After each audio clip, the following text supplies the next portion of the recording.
नमस्कार. आवाज माझा वृत्तवाहिनीत आपल्या सगळ्यांचं स्वागत. वेळेच्या काही ठळक घडामोडींकडे. राहुल गांधींच्या विरोधात ठाण्यात भाजपा महिला मोर्चाचे जोडो मारो आंदोलन. ठाणे महापालिकेतील 5,000 कंत्राटी कर्मचाऱ्यांना दिलासा. 17 शिक्षक कायम सेवेत. आणि कळवा तिसगावात कुत्रा चावल्यानंतर भीतीनं युवकाची आत्महत्या. भारतात सुरू असलेल्या जागतिक AI परिषदेदरम्यान युवक काँग्रेसकडून करण्यात आलेल्या आंदोलनाच्या निषेधार्थ ठाण्यात भारतीय जनता पार्टी महिला मोर्चा आक्रमक झाल्याचं पाहायला मिळालं.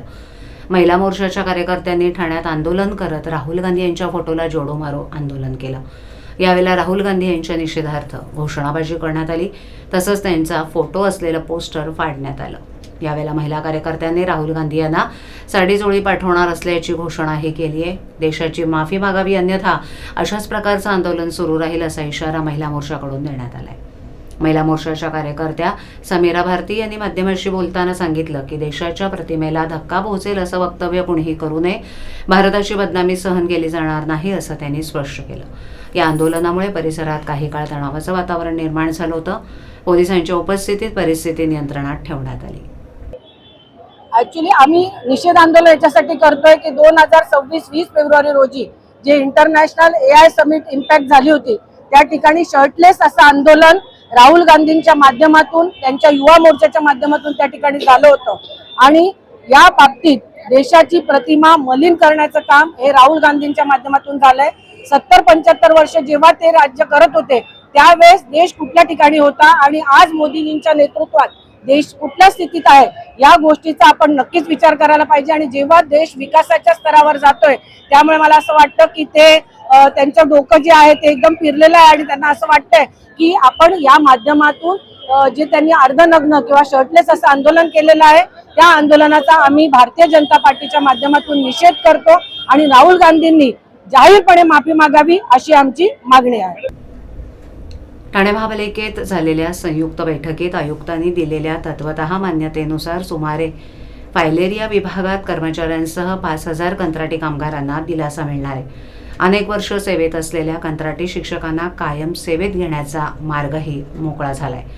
आमदार संजय केळकर यांच्या सातत्यपूर्ण पाठपुराव्याला यश आल्यानं गुरुवारी शासकीय विश्रामगृहात त्यांचा हृदय सत्कार कर्मचाऱ्यांनी केला. ठाणे महापालिकेच्या मुख्यालयात कंत्राटी कामगारांच्या विविध प्रश्नांबाबत आमदार संजय केळकर, आयुक्त सौरभ राव आणि कामगार प्रतिनिधींची संयुक्त बैठक झाली होती.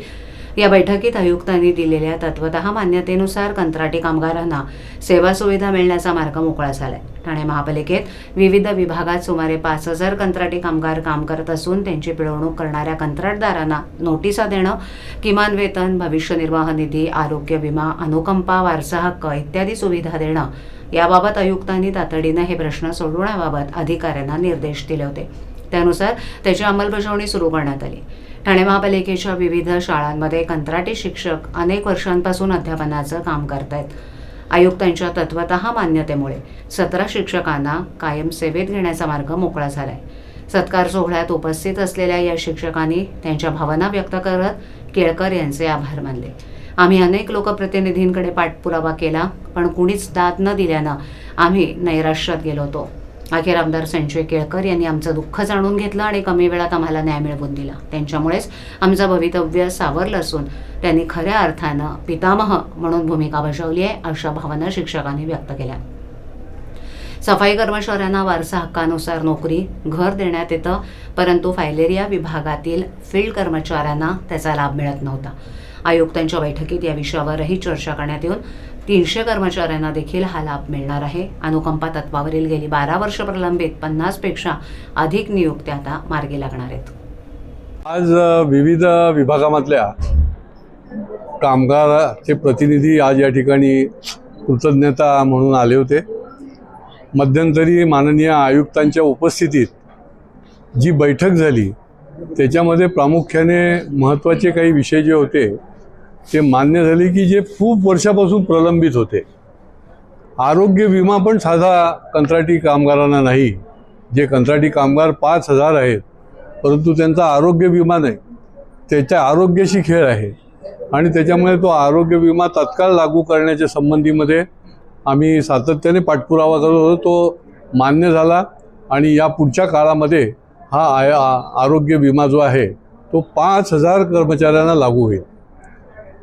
फायलेरिया विभागामध्ये जे कर्मचारी काम करतात, खरं तर सफाई कामगार जो घाणीत काम करतो तो सफाई कामगार हा लाड पागे समितीचा धोरण आहे शासनाच्या, आणि त्यानुसार फायलेरियामधली लोक देखील हे सफाई कामगार आहेत आणि त्यांना देखील वारसा हक्क मिळाला पाहिजे. ही आम्ही गेली 1.5 वर्ष मी विधिमंडळात आणि महापालिकेकडे भूमिका मांडत होतो, तर ती त्यांनी मान्य केली आहे. आणि ठाणे महापालिकेमध्ये जवळपास 300च्या वर फायलेरियाच्या कामगारांना जो आहे तो वारसा हक्क जो आहे तो त्यांना मिळणार आहे. त्यांच्या वारसांना त्या ठिकाणी नियुक्ती होणार आहे. पदोन्नतीचं पण हेच की का टाळाटाळ करतात मला कळत नाही. हे सगळे कामगार आहेत, कष्टकरी आहेत आणि या पदोन्नतीला दिरंगाई करतात.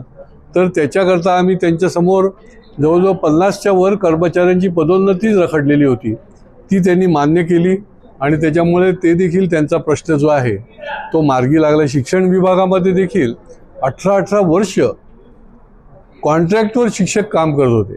अनेक महापालिकांमध्ये त्यांना अशा प्रकारच्या शिक्षकांना सामावून घेतलं होतं, परंतु महापालिकेमध्ये ठाणे महापालिकेत त्यांना अजूनही सामावून घेतलं नव्हतं. तर आयुक्तांनी आता सक्त निर्देश दिलेले आहेत कार्मिक विभागाला आणि त्याच्यामुळे त्यांना देखील जे 18 वर्ष काम करत आहेत, शिक्षकाचं काम करत आहेत, तर त्यांना देखील कायमस्वरूपी करण्यात येतील. अनेक विषय जे आहेत जे हक्काचे आहेत ते सुटले पाहिजेत आणि या भूमिकेतून पुढच्या काळामध्ये देखील आम्ही सगळी मंडळी कामगारांच्या बाजूने राहू आणि त्यांच्या पाठीशी ठामपणे उभे राहू. एक वेगळा प्रश्न आहे. आज महासंघ कल्याण पूर्वेतील तिसगाव नाका परिसरात कुत्रा चावल्यानंतर रेबीजची लक्षणं दिसू लागल्याच्या भीतीनं 30 वर्षीय युवकानं गळफास घेऊन आत्महत्या केल्याची धक्कादायक घटना घडली आहे. या घटनेमुळे परिसरात हळहळ व्यक्त होत असून नागरिकांमध्ये चिंतेचं वातावरण निर्माण झालंय. तिसगाव नाकावरील सहजीवन सोसायटी बी विंगमध्ये फ्लॅट क्रमांक 903 मध्ये राहणारा आयश अमीन असं मृत युवकाचं नाव असून त्याच्या पश्चात एक भाऊ, वृद्ध आई वडील असा परिवार आहे. तो गेली 8 वर्षहून अधिक काळ भारत बँक ठाणे शाखेत नोकरी करत होता.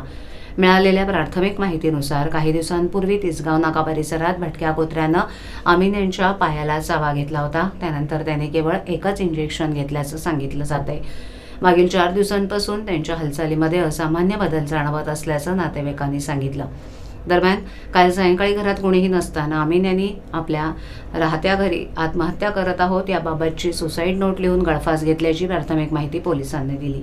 या प्रकरणाचा पुढील तपास कोळसेवाडी पोलीस ठाणे करत आहेत. याविषयी ठाणे जिल्हा शल्य चिकित्सक डॉक्टर कैलास पवार यांनी प्रसारमाध्यमांशी बोलताना अधिक माहिती दिली. कालच एक कल्याणमध्ये घटना घडली आहे की एका 30 वर्ष युवकांनी आत्महत्या केली. तर का रेबीट सारखा असा त्याला वाटलं का? एक 8 महिन्यापूर्वी त्याला कुत्र्याने चावला होता. काय सांगणार याच्यावर? सर हे बिलकुल कुठले जस्टिफायबल नाही आहे. कॉज काय पर्सनल प्रॉब्लेम असेल काय माहीत नाही, आपण त्याच्यावर बोललेलं न बोललेलं चांगलं राहील. परंतु मी लोकांना याच्या दृष्टीने हे सांगू इच्छितो की कुत्रा चावल्याचा सगळेच कुत्र्यामुळे आपल्याला रेबीज हा जो आजार असतो तो होतो असं नाही आहे. रेबीज जर कुत्रा असेल आणि तो जर चावला असेल तर आपल्याला त्याची भीती असते, परंतु यासाठी पण जर वॅक्सिन प्रॉपरली घेतलं, आम्ही इम्युनोग्लोबिन किंवा ARS वगैरे इंजेक्शन लोकली देतो आणि तिचे वूंडच्या ठिकाणी पण देतो आणि जिथे IV पण देतो, इंजेक्टेबल माध्यमाने देतो. त्या याच्यामुळे आपण डेथ 100% अवॉइड करू शकतो. खूप रेअर केसेस आहे, खूप रेअर केसेस आहे. इम्युनिटी लो असेल, त्यांनी प्रॉपर डोसेसचे शेड्यूल फॉलो केलं नसतील, इंजेक्शन मिस केले असतील तर त्यांना हे रेबीज आजार होऊ शकतो आणि तो डेंजरस आहे, मान्य आहे. परंतु काहीतरी कोणीतरी सांगितलं की तुझ्या तोंडातनं लाळ येते, ते कुत्रा चावल्यामुळे तुला झालं. आपल्याला बेसिकली खरंच सांगतो एक सिरियस गोष्ट की आपल्या पिक्चरमध्ये बघतो की घोड्याचं इंजेक्शन दिल्यावर माणसं घोड्यासारखे बोलतात वगैरे किंवा ही करायला लागतात. काय त्याचं कारण आहे, ती एक एंटरटेनमेंटचं साधन आहे. असं कुत्र्या चावल्यावर कुत्र्यासारखा माणूस कधीच होत नाही. जर रेबीज झालं तर हायड्रोफेबिया होतं, जे पाण्याचं त्याला हे होतं, त्याच्यामुळे तो जरा वेगळ्या त्यांना न्यूरोलॉजिकल कंडिशन असतात, ब्रेनमध्ये इन्फेक्शन होतं, त्याचं ते तो पेशंट आणि हे पेशंट उज्ज्वली झाल्यानंतर 10 दिवसापेक्षा जास्त जगत नाही असा आमचा अनुभव आहे. परंतु हे जर झाला तरची गोष्ट आहे. तर याला घाबरून कुठल्या तरी अँगलने कुठला तरी विचार करून कोणीतरी सांगितलं, मग त्याची भीती ते त्यांनी डॉक्टरकडनं जाणं, त्याचं काउन्सिलिंग करून घेणं, वॅक्सिनेशन्स अवेलेबल आहे मुबलक प्रमाणात ठाण्यामध्ये की आपल्या हेल्थ डिपार्टमेंटला सगळीकडे मुबलक प्रमाणात त्याचे वॅक्सिन्स इम्युनोग्लोबिन अवेलेबल आहे. डॉक्टरचा मी रिपीटेड ट्रेनिंग घेतोय आता, कारण कुत्रा चावल्याचा प्रकार असा एक वर्षभरापासून खूप जास्त वाढलेला आहे. कुत्र्याची संख्या वाढते, आपण ते टी व्हीमध्ये बघतोय, सगळीकडे बघतोय. परंतु ठीक आहे, त्याच्यावर आता गव्हर्नमेंटच्या निर्देशानुसार महानगरपालिका असतील की आपलं डिस्ट्रिक्ट ॲडमिनिस्ट्रेशन असेल, त्यांची काही मदत करतात ते सगळ्या दृष्टीने करताय. निर्विजीकरण असेल, बाकी सगळ्या ॲक्टिव्हिटी चालू आहे. वॅक्सिन्स अवेलेबल आहेत, इंजेक्शन मेडिसिन भरपूर प्रमाणात अवेलेबल आहे. परंतु कुठेतरी एखाद्याला घाबरून, हे ऐकलं होतं कोविड काळामध्ये काही काही लोकांच्या घाबरून डेथ झाल्या वगैरे, काहींना प्रॉब्लेम आले. हे घाबरणं हा जो आहे हा मानसिक आजार आहे.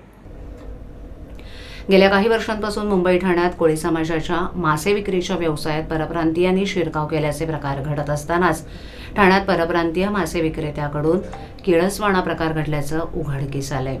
एका परप्रांतीय मासे विक्रेत्यानं मासे विक्री करत असतानाच त्याच्या पॅन्टमध्ये लघुशंका केली. हे प्रकरण ठाकरे गटाचे महेश कदम यांनी उजेडात आणल्यानंतर ठाण्यात खळबळ उडाली असून समाज माध्यमांवर संताप व्यक्त होतोय. मासे विक्रीच्या व्यवसायात कोळी समाज आहे, परंतु परप्रांतीय या व्यवसायात शिरल्यानंतर अतिशय अस्वच्छ पद्धतीनं हे परप्रांतीय नागरिक मासे विक्री करतात. असं असताना कमीत कमी मासे मिळत असल्यानं त्यांच्याकडून मासे खरेदी केली जातात. त्यामुळे मराठी माणसाच्या या व्यवसायावर हळूहळू परप्रांतीयांचा कब्जा वाढू लागलाय. असं असतानाच एक धक्कादायक प्रकार समोर आलाय. ठाण्यातील पाचपाखडी परिसरातील चंदनवाडी भागात मोठ्या प्रमाणावर परप्रांतीय मासे विक्री करतात. एका मासे विक्रेत्यानं मद्यधुंद अवस्थेत पॅन्टमध्ये लघुशंका केली. या किळसदायक प्रकरणानंतर संताप व्यक्त झाला.